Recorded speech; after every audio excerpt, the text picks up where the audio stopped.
Dineshkumar sir அவர்களை உரையாற்றுமாறு வாழ்த்துறை வருமாறு கேட்டுக்கொள்கிறேன். Good evening, respected principal, chairman of the school, esteemed teachers, parents, and dear children. It's truly an honor for me to be here today as a pediatrician to speak in this occasion, wonderful occasion of Annual Day. First, I would like to extend my heartfelt thanks for inviting me for this special event. I know Principal Ma'am Mrs. Gomadi and Mr. Sendil Chairman and her family for a long time. My son Adish also studied here. He completed his pre-KG here. Now he is continuing his tuition education in the evening in their tuition center.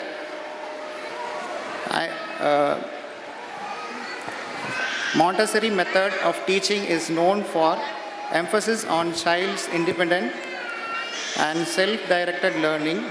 It instills confidence, curiosity, thinking skills, and which is essential for lifelong learning skills. ஒரு குழந்தைகள் மருத்துவராக நான் டெய்லியும் பார்க்குற எல்லா வயசு குழந்தைகளையும் பார்த்துட்ருக்கேன்.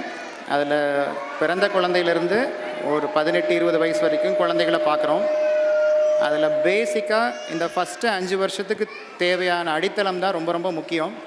ஸோ இப்போ என்னென்ன கற்றுக்குறாங்களோ அதை வச்சு தான் அவங்க லேர்னிங் ஸ்கில்ஸ் எல்லாம் இருக்குது.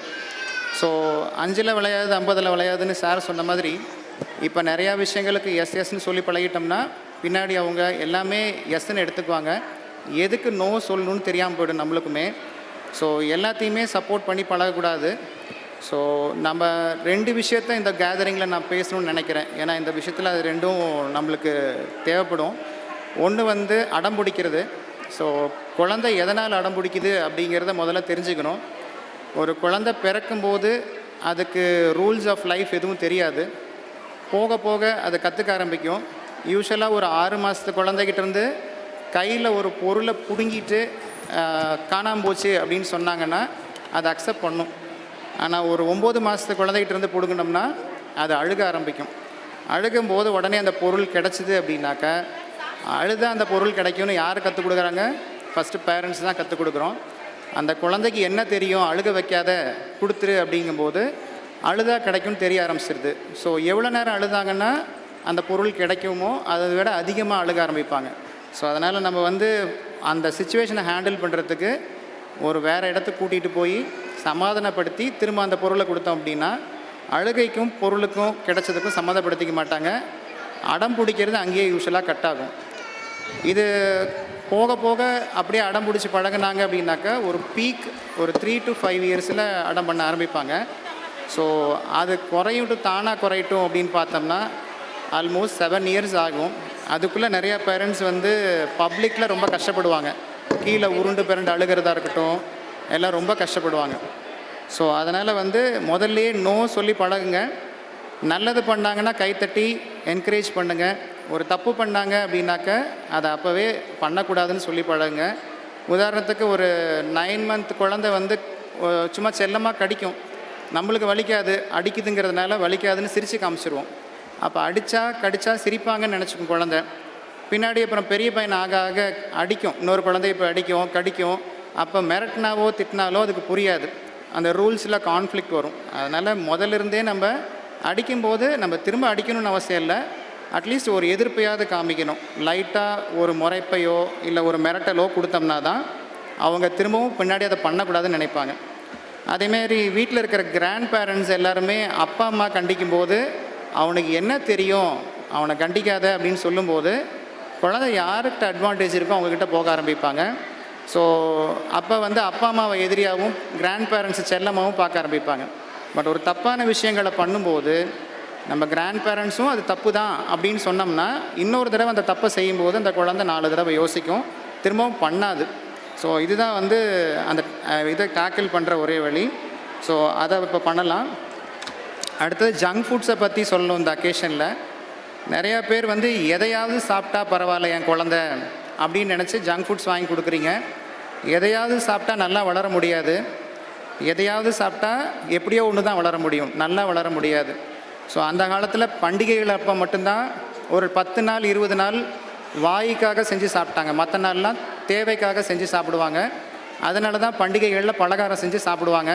ஃப்ரிட்ஜு கிடையாது, 10 நாளில் யூஸ் பண்ணி முடிச்சிருவாங்க. ஸோ எல்லாமே ஹெல்த்தியாக இருந்தது. மீதி நாளெல்லாம் தேவைக்காக சாப்பிட்டாங்க. பட் இப்போ என்ன பண்ணுறோம், கடைகள் வந்துருச்சு, பொழுதுனிக்கும் வாய்க்காக வாங்கி சாப்பிட்டோம்னா தேவையை பூர்த்தி பண்ணாத போது ரொம்ப கம்மியாக தான் வளர்கிறாங்க.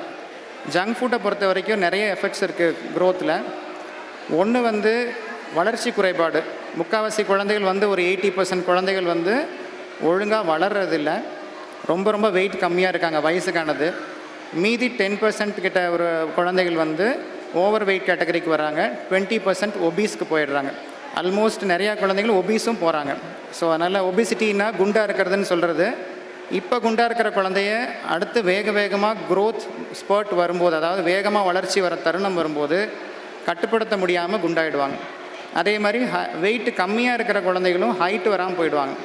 இப்போ விட்டுட்டு 10 வயசில் வந்து எனக்கு ஹைட்டு வேணும், 11 வயசில் ஹைட்டு வேணும்னா கட்டாயம் நடக்காது. ஸோ அதனால் ஜங்க் ஃபுட்ஸை பொறுத்த வரைக்கும், ஜங்க்குன்னா என்ன அர்த்தம் அப்படின்னாக்க புரோட்டீன் கம்மியாக இருக்கக்கூடிய ஒரு உணவு. கொழுப்பு சத்தும் மாவு சத்தும் அதிகமாக இருக்கிறது பில்டிங்க்கு யூஸ் ஆகாது, உடம்பை கட்ட அமைக்க முடியாது.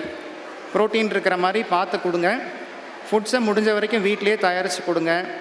ஜங்க் ஃபுட்ஸை வேணான்னு சொல்ல பழகுங்க. அப்போ இப்போ ஏற்கனவே சாப்பிட்டு பழகிட்டான், அடம் பண்ணுறான், நான் எப்படி குறைக்கிறது அப்படின்னாக்க ஏதாவது ஒரு டாஸ்க்கு கொடுங்க. ஒரு வெஜிடபிள் இந்த வாரம் ஃபுல்லாக சாப்பிடட்டும், அப்போ தான் நான் கொடுப்பேன்.